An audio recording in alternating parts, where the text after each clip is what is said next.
Chris and my brother Ernie and other spiritual leaders on a documentary that we're telling our Mdewakanton story from our creation up to where we are today. That will be out later this summer in the fall.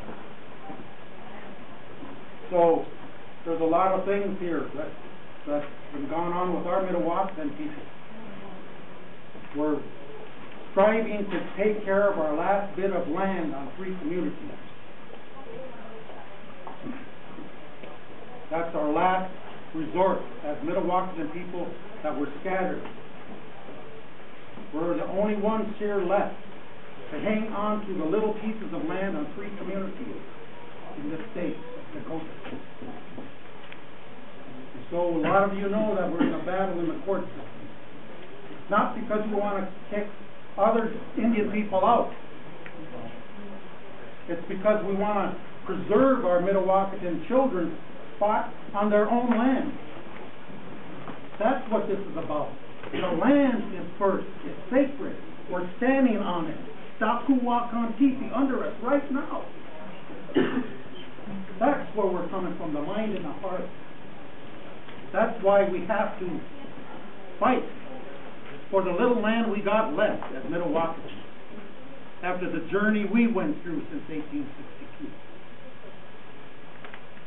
That's all we have left, 3 little pieces. Now we're trying to get one little piece right here. Right here. So that's where we're coming from as Mdewakanton people at Lower Sioux. And we want to, we're going to continue this fight. And we want all you to understand our battle as Mdewakanton people. We have that right to defend our land for our children. And so that's why these battles are going on. That's why there's a lot of friction politically in our community. But we have to stick up for our land. It's about the land.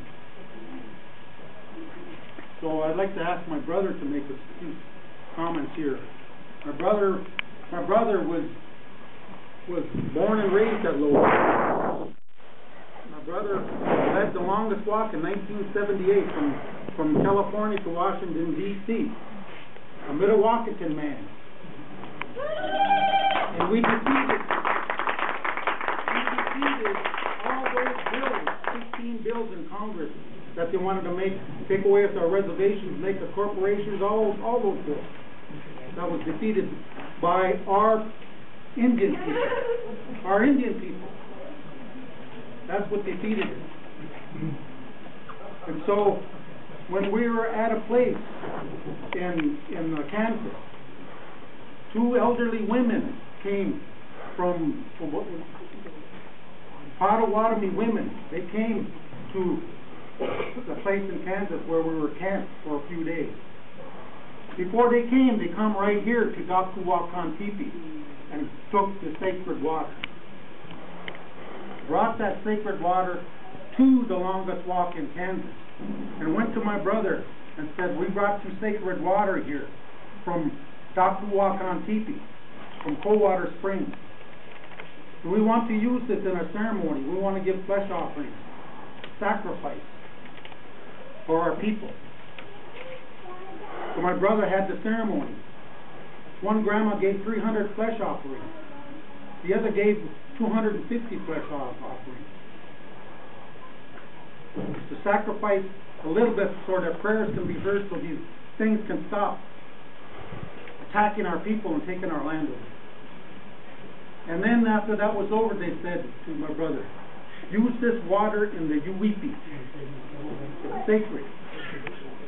So they had a ceremony with this water that my brother ran. So it's another connection to our sacred water from 1978 and the history of that walk, which preserved us our land where we stand today, our reservation. Stopped all those bills. I'd like to have my brother say a few